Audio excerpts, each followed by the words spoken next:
Gus Yusuf, memang santri Tegalrejo ini luar biasa.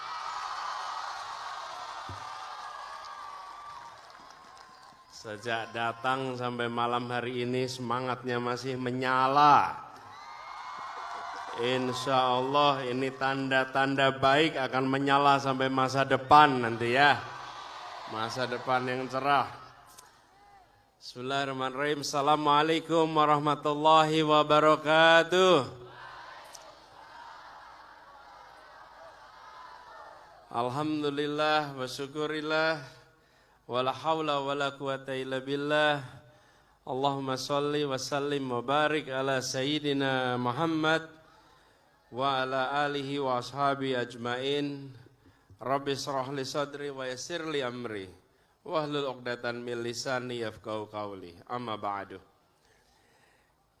Yang kami hormati, yang kami teladani, yang kami cintai, kami panuti, para kiai, para alim ulama, para habaib yang hadir bersama kita malam hari ini, wabil khusus guru kita Kiai Haji Said Agil Siraj, Ketua Umum PBNU 2010-2020,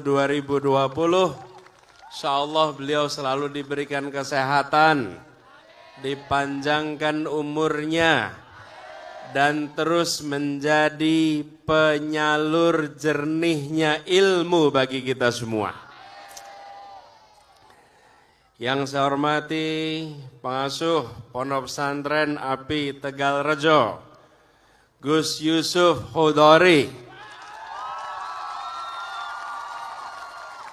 Insyaallah sama, beliau terus menjadi penjuru dalam kegiatan dakwah di Jawa Tengah khususnya dan Indonesia.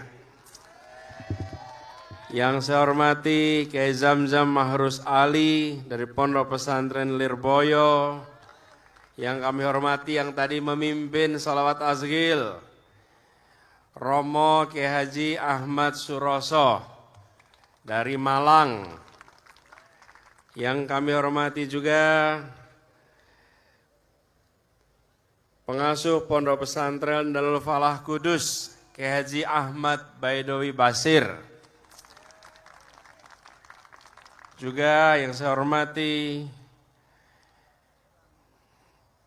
ini hadir dari Pondok Pesantren Denanyar, Gus Salam Sohib, salah satu kiai muda yang sangat menonjol. Yang kami hormati, yang kami banggakan, insya Allah Wakil Presiden Republik Indonesia, Panglima Santri, Gus Muhaimin.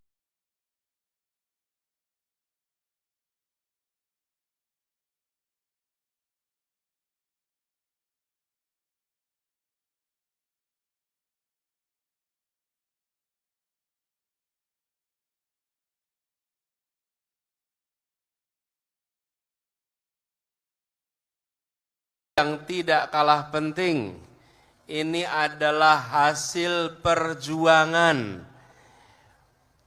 Peristiwanya sendiri sudah terjadi tahun 45, tapi negara baru mulai mengakui setelah ada tokoh-tokoh yang mengikhtiarkannya secara serius, dan 2 diantaranya hadir bersama kita di sini. Kiai Said Agil Siraj sebagai Ketua Umum PBNU pada masa itu, saksi sejarah yang memperjuangkan terus-menerus, dan juga didorong oleh yang junior, Panglima Santri Gus Muhaimin. Karena itu malam ini menjadi luar biasa, karena kita merayakan Hari Santri di Tegalrejo, dan saksi sejarah proses terjadinya hari ini ada hadir bersama kita dan akan memberikan kepada kita semua bekal sesudah ini.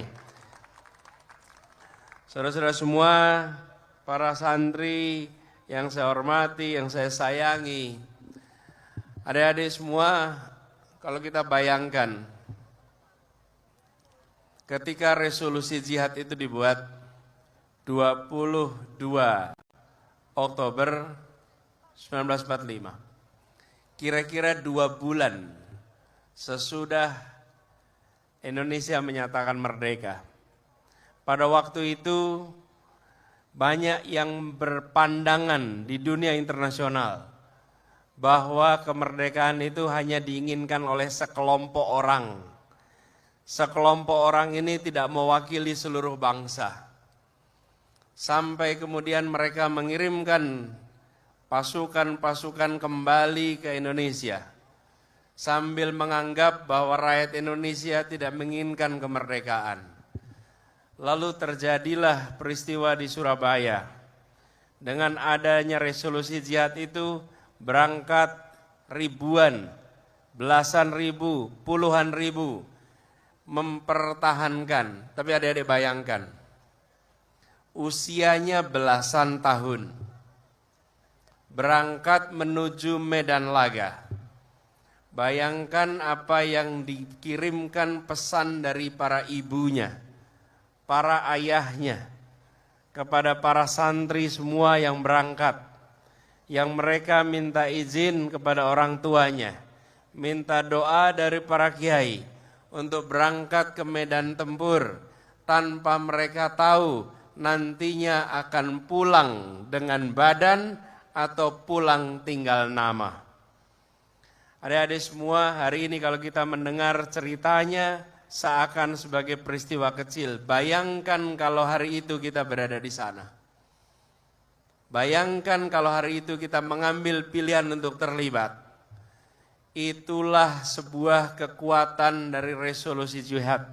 Berhasil membangkitkan, berhasil menggerakkan, dan dunia bergetar ketika Surabaya bangkit melawan kolonialisme pada masa itu. Dan itulah yang kemudian kita peringati 10 November sebagai Hari Pahlawan. Tapi itu tidak lepas dari peristiwa yang terjadi kira-kira 3 minggu sebelumnya atau 2 minggu sebelumnya. Ini membuktikan ketika negara dalam kondisi gawat, para santri tidak tinggal diam sebagai penonton. Para santri tidak tinggal diam menyaksikan saja. Para santri turun tangan langsung menyelamatkan Republik Indonesia. Bukan berpangku tangan, tapi turun tangan. Dan inilah sebabnya kita semua melihat bahwa peran yang sudah dilakukan di masa lalu dicatat oleh sejarah. Tugas kita hari ini bukan hanya memahami sejarah. Tugas kita hari ini adalah membuat sejarah baru santri untuk Indonesia ke depan. Bila selama ini kita menyaksikan bahwa negeri ini belum sepenuhnya berpihak pada santri, selama ini santri masih menjadi objek, masih menjadi maf'ul. Pada hari santri ini saya mengajak kepada kita semua, mari kita menjadi subjek, mari kita menjadi fa'il dalam pembangunan ini. Menjadi penggerak yang terlibat langsung, yang terlibat secara terbuka di semua sektor. Tadi yang disampaikan Panglima Santri Gus Muhaimin tegas, semua para santri ini setelah selesai mondok, setelah selesai nyantri, bersiaplah terjun langsung menjadi pemimpin-pemimpin di semua sektor. Tadi disebut yang pemerintahan, tambahkan nanti yang menjadi pengusaha, siap jadi pengusaha? Jadi pengusahanya jangan mikro saja, pengusaha mikro, pengusaha menengah, dan pengusaha raksasa di Republik ini. Menjadi alim ulama yang tersohor, yang diikuti bukan saja di negeri ini, tapi juga di negeri lain. Menjadi tuan rumah di negeri sendiri dan tamu mempesona di negeri orang. Sehingga peran itu ada di semua lini, di semua sektor. Ini harus dipersiapkan dari sekarang. Di satu sisi, pondok-pondoknya menyiapkan, santrinya bersiap. Tapi yang tidak kalah penting, negaranya harus memfasilitasi pondok-pondok dengan lebih baik lagi. Pesantren-pesantren dengan lebih baik lagi. Dan memberikan kesetaraan kesempatan. Kesempatan untuk mendapatkan pendidikan yang lebih tinggi yang setara. Sehingga para lulusan dari pesantren ini bisa masuk ke perguruan-perguruan tinggi terbaik di Republik ini. Bisa masuk ke perguruan-perguruan tinggi terbaik di seluruh antero dunia. Kesempatan kesetaraan itu harus dibangun. Insya Allah itu yang menjadi salah satu prioritas utama bagi apa yang akan digarap oleh Amin. Tahu nggak Amin kepanjangannya dari apa? Diulangi. Allahumma amin. Insya Allah doakan ikhtiar membawa perubahan bisa terlaksana. Ikhtiar menghadirkan perubahan yang berkeadilan bisa dilaksanakan. Dan bila itu terjadi insya Allah akan dirasakan manfaatnya oleh semua. Sekali lagi kepada para santri, para alim ulama, para kiai. Kami mengucapkan selamat Hari Santri. Insya Allah ini bukan saja menjadi perayaan. Tapi ini menjadi peringatan yang mengingatkan kita atas peran yang sudah dikerjakan di masa lalu. Dan mengingatkan kita atas sejarah yang harus kita buat di masa yang akan datang. Terima kasih atas perhatiannya. Wallahu muwaffiq ila aqwamit thoriq. Assalamualaikum warahmatullahi wabarakatuh.